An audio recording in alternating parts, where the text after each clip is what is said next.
الحمد لله رب العالمين والصلاة والسلام على سيد الأنبياء والمرسلين أما بعد فأعوذ بالله من الشيطان الرجيم بسم الله الرحمن الرحيم الصلاة والسلام عليك يا رسول الله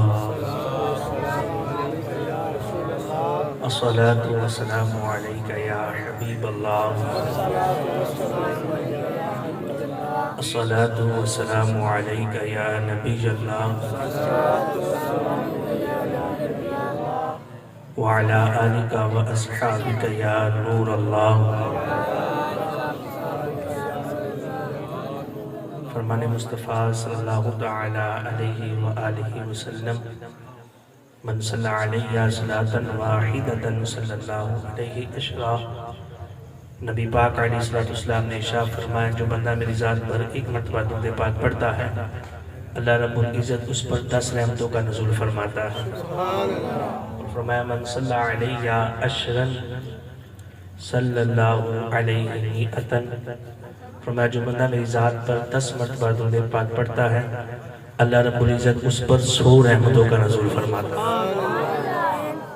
نبی پاک علیہ السلام نے ارشاد فرمایا مجھے میرے رب نے پیغام دیا. حضرت جبرائیل پیغام لے کر آئے. خالق کائنات نے ارشاد فرمایا من صلی علیہ عشر صلوات. فرمایا جو آپ کا امتی آپ کی ذات پر روزانہ معمول بنا لے 10 مرتبہ درود پاک پڑھے گا. 10 مرتبہ درود پاک پڑھنے کی فضیلت سماعت فرمائیں.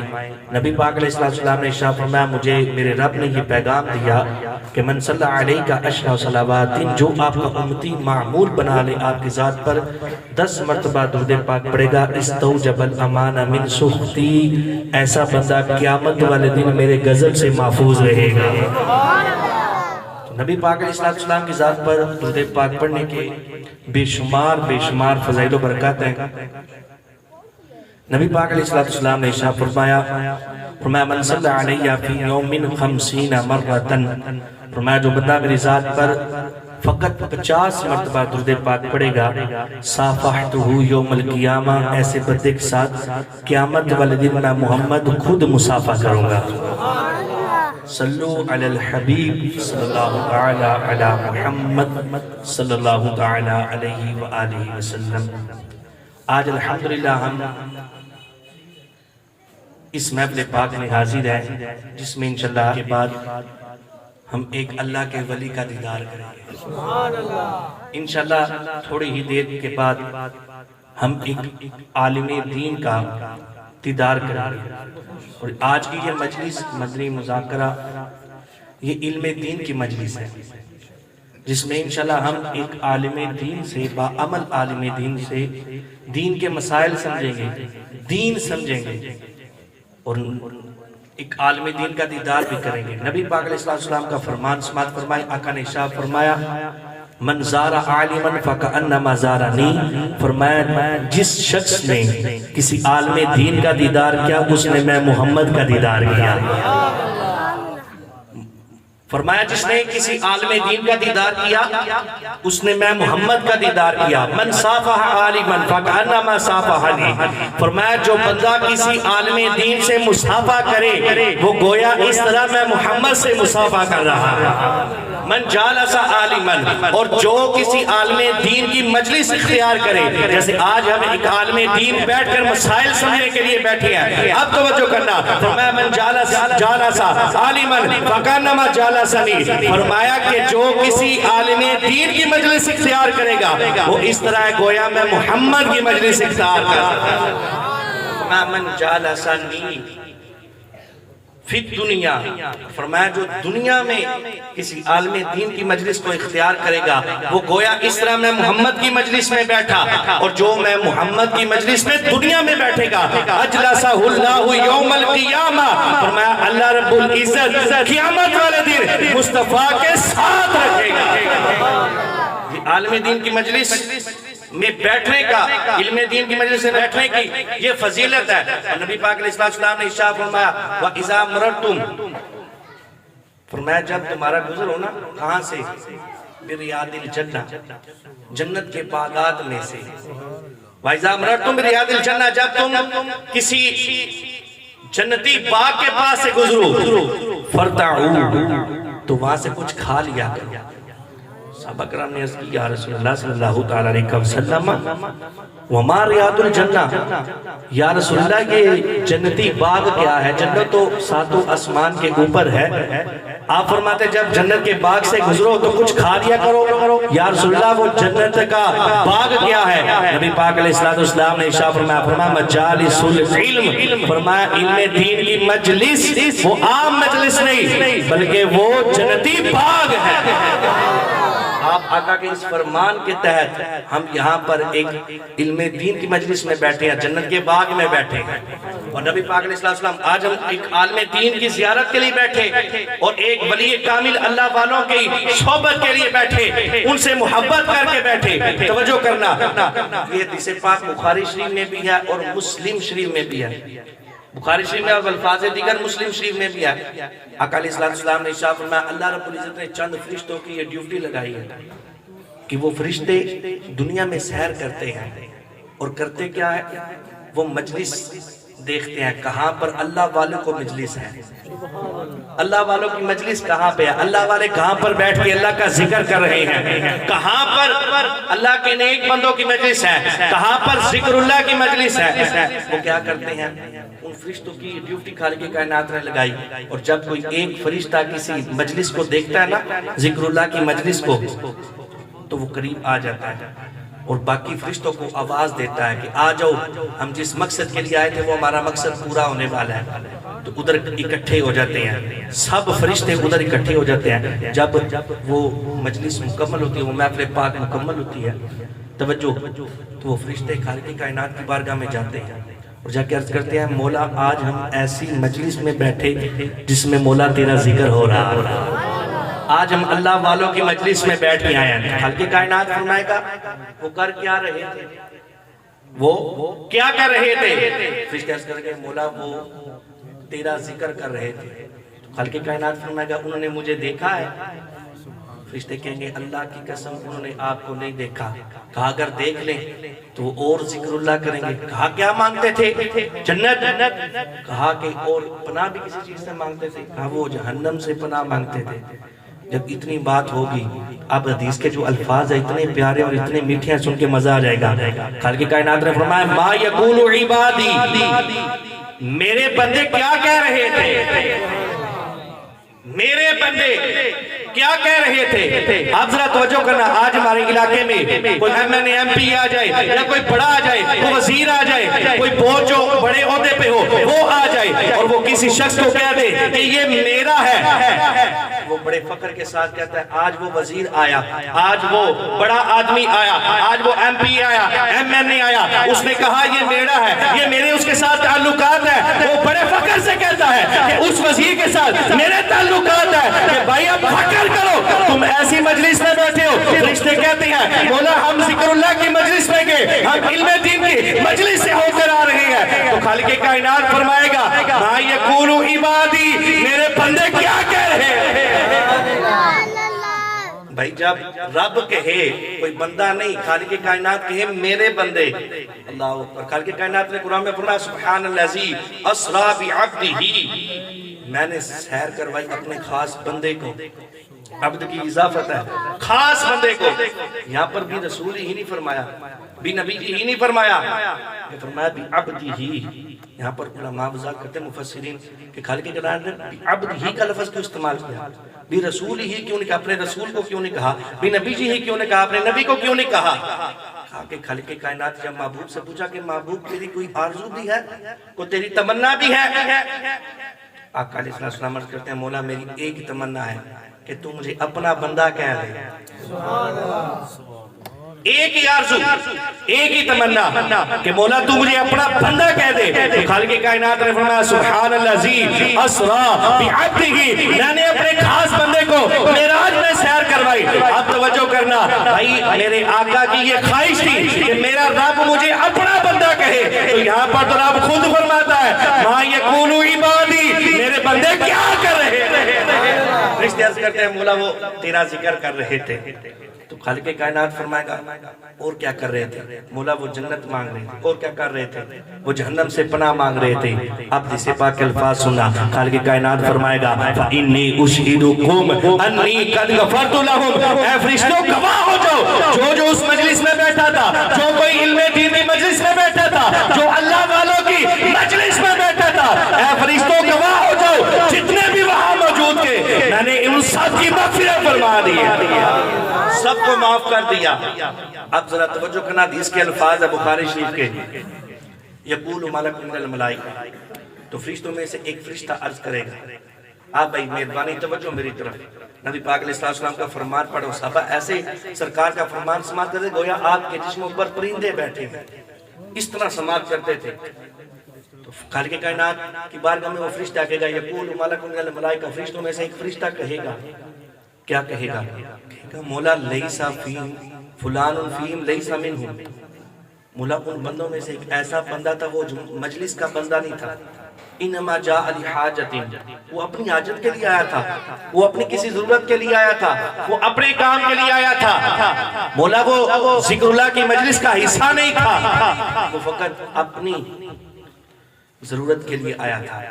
آپ ذرا توجہ کرنا, حدیث کے الفاظ سن کے آپ کو مزہ آ جائے گا. خالق کائنات فرمائے گا اچھا وہ اپنی مجلس میں, اور جو مسلم شریف کے الفاظ ہے نا وہ یہ ہے فلان فیہم عبد خطاء, اس میں مبالغہ کا صیغہ کہ وہ کثیر گناہ کرنے والا ہے. اس مجلس میں جو آیا ہے وہ اس کا حصہ بھی نہیں ہے اور گناہگار بھی,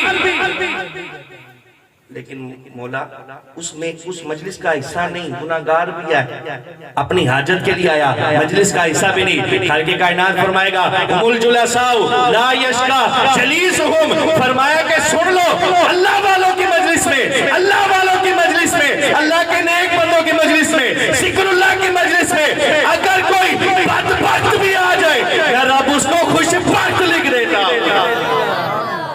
ایسی مجلس ہے, اگر کوئی بدبخت بھی آ جائے تو میں اسے خوش بخت لکھ دیتا ہوں. عالم دین کی مجلس میں بیٹھنا کہ کیا فضیلت, عالم دین کی کیا فضیلت ہے. میرے آقا نے ارشاد فرمایا العالم افضل من العابد, فرمایا عالم دین ایک عبادت گزار سے افضل. عام بندے سے نہیں کہا کہ جو عبادت گزار ہے, جو راتوں کو عبادت کرتا ہے, جو اللہ کا ذکر کرتا ہے, جو تہجد گزار ہے, کہا کہ اس سے ایک عالم دین افضل ہے. اور ایک حدیث کے الفاظ ہے العالم خیر من العابد, فرمایا ایک عالم دین بہتر ہے ایک عبادت گزار سے. اور ایک حدیث کے الفاظ ہے میری آقا نے ارشاد فرمایا العالم افضل من العابد, نبی پاک علیہ السلام نے ارشاد فرمایا ایک عالم افضل ہے عابد سے, عبادت گزار سے. کس طرح فرمایا کفضل القمر علی سائر الکواکب, فرمایا جس طرح ستاروں اور چاند میں فضیلت ہے, فرمایا ایک عبادت گزار اور ایک عالم دین میں فضیلت ہے, ایسا فضیلت والا ہے. اور ایک حدیث کے الفاظ ہے فرمایا کہ العالم افضل من العابد, فرمایا ایک عالم دین افضل ہے عبادت گزار سے, آپ بندے سے نہیں, عبادت گزار سے. کتنا افضل ہے سن کے مزہ آ جائے گا. کہا کہ فضلی علی ادناکم, فرمایا جیسے ہے صحابہ تم میں سے جو ادنا ترین ہے اس کی فضیلت میں اور میں محمد کی فضیلت میں جتنا فرق ہے, فرمایا ایک عبادت گزار اور ایک عالم دین کی فضیلت میں فرق ہے. ایسی شانوں والا عالم دین ہے. اور ایک حدیث پاک کے الفاظ فرمایا العالم افضل من العابد, فرمایا کہ 70,000 عبادت گزار ایک طرف اور ایک عالم دین ایک طرف. فرمایا 70,000 عبادت گزار جو ہیں ان 70,000 عبادت گزاروں میں ایک عالم دین فضیلت رکھتا ہے. فرمایا نوم العالم افضل خیر من عبادت الجاہل, فرمایا ایک طرف جاہل عبادت کر رہا ہے اور دوسری طرف ایک عالم دین آرام کر رہا ہے, سو رہا ہے. کہا عبادت گزار جاہل اس کی عبادت اتنی فضیلت نہیں رکھتی جتنا ایک عالم دین کا سونا فضیلت رکھتا ہے. اور سب توجہ فرمانا, نبی پاک علیہ السلام نے ایک مرتبہ صحابہ کو فرمایا کہ اے صحابہ الا اخبرکم عن الاجود الاجود, فرمایا کہ اے صحابہ کیا میں تمہیں بتاؤں نہیں کہ سخیوں میں سے سب سے سخی ذات کس کی ہے. اتنی پیاری حدیث پاک ہے, آپ کو سن کے مزہ آ جائے گا. وہ اپنا کام کرتے رہیں گے, ہم انشاءاللہ حدیث پاک سے مات فرمائیں گے. کہا کہ اے صحابہ الا اخبرکم عن الاجود الاجود، اے صحابہ میں کیا تمہیں بتاؤں نہیں کہ سخیوں میں سے سب سے سخی ذات کس کی ہے؟ الحمدللہ ہم سنی جیسے توحید کو مانتے ہیں ایسے کوئی مانتے ہی نہیں ہے۔ الحمدللہ ہم ایسے توحید کی قائل ہیں۔ نبی پاک علیہ السلام نے فرمایا الا اخبرکم عن الاجود الاجود، اے صحابہ بتاؤں نہیں کہ سخیوں میں سے سب سے سخی ذات کس کی ہے؟ تو میرے آقا نے ارشاد فرمایا اللہ الاجود الاجود، اے صحابہ سب سخیوں میں سے سب سے زیادہ کریم ذات میں رب کی ذات ہے۔ اور اگلے حدیث کے الفاظ اور سن کے مزہ آئے گا، فرمایا وَأَنَا أَجْوَدُ وَلَدِ آدم، فرمایا اس خالق کائنات کی ذات کے بعد، وہ ذات تو کریم ہے، اس کی ذات کے بعد سب سے سخیوں میں سے سخی ذات مجھ محمد کی ذات ہے۔ میں سب سے سخی ذاتوں میں کریم ذات میرے رب کی، اور اس کے بعد سب سخیوں میں سے میں محمد سخی ہوں۔ اور اگلے حدیث کے الفاظ نبی پاک علیہ السلام نے ارشاد فرمایا وَأَجْوَدُهُم مِّن بَعْدِي رَجُلٌ عَلِمَ عِلْمًا وَنَشَرَ عِلْمَهُ، فرمایا میرے بعد، توجہ کرنا، آج ہم سخی اس کو کہتے ہیں جو مال تقسیم کرتا ہو، اسے سخی ہم سمجھتے ہیں نا۔ میرے آقا کا یہ فرمان سماعت فرمائے، آقا نے فرمایا میرے بعد سب سے سخی پتہ ہے کون ہے؟ نبی پاک علیہ السلام نے ارشاد فرمایا میرے بعد سخی وہ ہے، ایسا مرد ہے عالم علم و نشر علمہ، فرمایا ایسا بندہ سخی ہے جو دین کو سیکھنا بھی ہے، جو قرآن کو سیکھنا بھی ہے، میرے فرمان کو سیکھنا بھی ہے، لوگوں کو قرآن بھی سناتا ہے، لوگوں کو نبی کا فرمان بھی سکھاتا ہے۔ سخیوں میں سے سب سے سخی ذات میرے بعد وہ شخص ہے جو لوگوں کو قرآن بیان کرتا ہے، لوگوں کو نبی کا مصطفیٰ کا فرمان بیان کرتا ہے۔ میں لوگوں میں سے سب سے سخی ذات ہے، اور میرے آقا نے اتنی فضیلت نہیں دی ایک عالم دین کو، فضیلت سماعت فرمائے۔ اس سے پہلے ایک واقعہ بلکہ سماعت فرمائے، مامون غزنوی آپ نے سنا ہوگا، یہ بادشاہ ہے، اس کے ذہن میں نا ہمیشہ تین خیال رہتے تھے، تین سوال اس کے ذہن میں ہر وقت رہتے تھے۔ پہلا سوال یہ، اس کے ذہن میں یہ تھا کہ کیا میں سلطان الدین کا بیٹا ہوں کہ نہیں، اس کے اپنے والد پر شک تھا، پتہ نہیں میں سلطان الدین کا بیٹا ہوں کہ نہیں۔ دوسرا اس کے ذہن میں یہ سوال تھا، میرے آقا نے ارشاد فرمایا العلماء ورثۃ الانبیاء، جو علماء ہیں وہ انبیاء کے وارث ہوتے ہیں۔ تو کہا نبی پاک علیہ السلام نے تو بادشاہی بھی فرمائی ہے، آقا کو فرمانا چاہیے تھا کہ میرے خلیفہ جو ہے، میرے ورثاء جو ہیں وہ بادشاہ ہیں، یہ چٹائیوں پر بیٹھ کر ان میں دین سیکھنے والے، ان کو کیسے کہا کہ یہ میرے وارث ہیں؟ دوسرا خیال یہ رہتا تھا۔ تیسرا خیال اس کے ذہن میں ہمیشہ یہ رہتا تھا کہ پتہ نہیں قیامت قائم ہوگی کہ نہیں، بندہ جب مر گیا ختم ہو گیا، قیامت کیسے قائم ہوگی؟ یہ تین سوال اس کے ذہن میں ہمیشہ رہتے تھے۔ وہ ایک دن ایک سفر پہ نکلا تو اس نے دیکھا کہ ایک چھوٹا سا بچہ، وہ کیا کرتا ہے، اس کے ہاتھ میں کتاب ہے، وہ علم دین سیکھتا ہے۔ کس طرح؟ وہ کتاب کو پڑھتا ہے، ایک جگہ ایک دیا جل رہا ہے دکان میں، اور کھڑکی سے روشنی نکلتی ہے، وہ بچہ جاتا ہے اس کھڑکی کے پاس، کتاب کو کھولتا ہے، پڑھتا ہے تھوڑی دیر، پھر واپس آ جاتا ہے، پھر تھوڑی دیر کے بعد اس کھڑکی کے روشنی کے پاس جاتا ہے، دیے کی روشنی پڑتی ہے تو وہ تھوڑی دیر پڑھ کے پھر واپس آ جاتا ہے، پھر جاتا ہے، پھر واپس آ جاتا ہے۔ تو محمود غزنوی نے دیکھا کہ یہ کیا معاملہ ہے، تو وہ قریب چلا گیا، جا کے کہنے لگا بیٹا یہ کیا کر رہے ہو؟ لگا کہ میں اپنا سبق یاد کر رہا ہوں، میں دین سیکھ رہا ہوں۔ کہا کہ اتنا جوش جذبہ ادھر دیے کے پاس بیٹھ جاؤ۔ کہنے لگے وہ دکان جو ہے وہ ایک غیر مسلم کی ہے، کہیں ایسا نہ ہو کہ میں جاؤں اور وہاں پر بیٹھ کر اپنے دین کا علم سیکھوں اور وہ مجھے اٹھا نہ دے، کہیں ہم مسلمانوں کی اور ہمارے دین کی توہین نہ ہو۔ کیسا بچہ تھا۔ اب جب اس نے یہ دیکھا نا اتنا شوق علم دین کا، اس بادشاہ نے کہا کہ اس بچے کے لیے دیے کا اہتمام کیا جائے، اور اس بچے کے لیے جتنے بھی اخراجات ہیں، اس کے پڑھنے کے لیے، اس کی کتابوں کا خرچہ، یہ سارے معاملات اس کے ساتھ کیے جائے، جتنا خرچہ ہو میں بادشاہ اپنی جیب سے دوں گا۔ اب یہ جب گفتگو ہوئی نا تو وہ واپس چلا گیا، یہ سارے معاملات کیے، کہتا ہے کہ میں نے بڑے بڑے کام کیے لیکن اتنا دل کو سکون نہیں ملا، آج جب میں نے طالب علم کی خدمت کی نا مجھے اتنا سکون ملا، زندگی میں اتنا سکون نہیں ملا۔ کہنے لگا کہ میں جب گھر گیا میری ظاہری آنکھ لگی، دل کی آنکھ کھل گئی تو مجھے آقا کا دیدار عطا ہو گیا، مجھے آقا کا دیدار ہوا۔ تو میرے آقا نے ایک جملہ بولا، جملہ ایک، اور تینوں سوالوں کے جواب دے دیے میرے آقا نے۔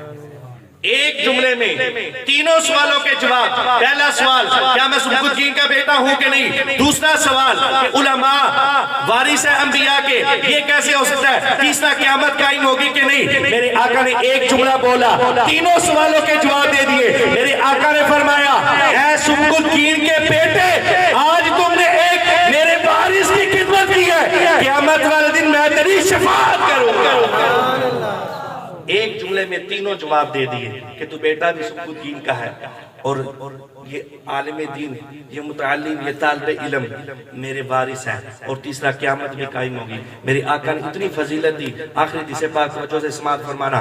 نبی پاک علیہ السلام نے ایک مرتبہ ہاتھ اٹھائے, اپنے رب سے دعا کر رہے ہیں, اللہم ارحم خلفاءنا, اے میرے اللہ میرے خلفاء پر رحمت فرما, میرے جانشینوں پر رحمت فرما, میرے خلفاء پر رحمت فرما.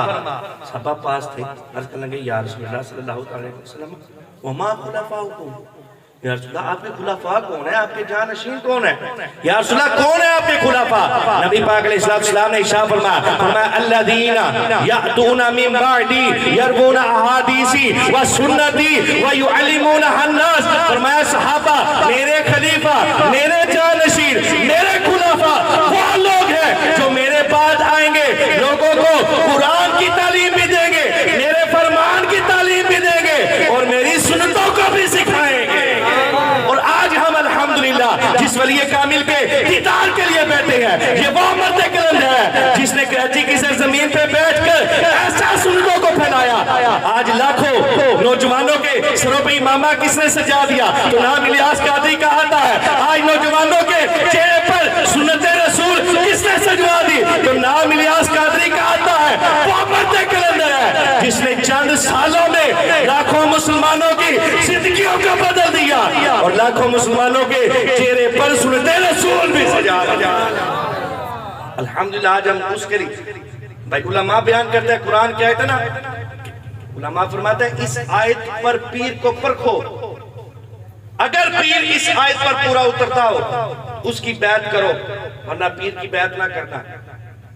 پہلی بات فرمایا یأمرون بالمعروف وینہون عن المنکر وَيُقِيمُونَ الصَّلَاةَ وَيُؤْتُونَ الزَّكَاةَ وَيُطِيعُونَ اللَّهَ وَرَسُولَهُ. میں ان چار باتوں کو دیکھو, جب یہ باتیں تمہیں مل جائیں نا اس بندے کے مرید ہونا. پہلی بات فرمایا یأمرون بالمعروف, وہ نیکی کا حکم دینے والا ہے, وہ لوگوں کو نیکی کی دعوت دینے والا ہو. الحمدللہ ہمارا دعوت اسلامی کا مقصد کیا ہے؟ مجھے اپنی اور ساری دنیا کے لوگوں کی اصلاح کی کوشش کرنی ہے. الحمدللہ ہمارے پیر نے تو ہمیں مقصد ہی عطا فرمایا ہے, اور ہمیں الحمدللہ یہ سکھایا گیا ہے کہ نیکی کی دعوت دینی ہے. آج نیکی کی دعوت کے لیے مدنی مذاکرہ نہیں چل رہا, ہزاروں اجتماعات نے جمعرات کو قائم کر دیے, یہ نیکی کی دعوت ہے. دوسری جو آیت میں بیان کہے گا وَيَنْهَوْنَ عَنِ الْمُنْكَرِ, وہ گناہوں سے جو ہے وہ روکنے والا ہوگا, برائی سے روکنے والا ہوگا. کیا غیبت, چغلی, حسد, تکبر, اس کے بارے میرے پیر نے رسالے نہیں لکھ دیے. دوسری بات بھی پائی جاتی ہے وَيُقِيمُونَ الصَّلَاةَ, نماز کو قائم کرنے والے ہوں گے. تو کیا میرے پیر بھائی امام پیشانی پہ سجدوں کے نشان, الیاس قادری کی بات نہیں کرتا, میں تو غلاموں کی بات کر رہا ہوں.